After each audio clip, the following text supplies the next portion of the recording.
హరివిల్లు తగులుతూ ఎగరగా ఈ కాకి కూడా నెమలిగా మారెనులే. ప్రేమను చెప్పిన క్షణమే అది దేవుని కన్న క్షణమే, కానీ ఎగిరను మనసే.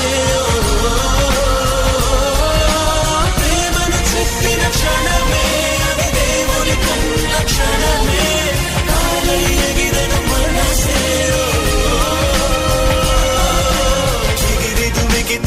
నింగి తగిలిను పదములు రెండు పక్షులాయను వేళ్ళ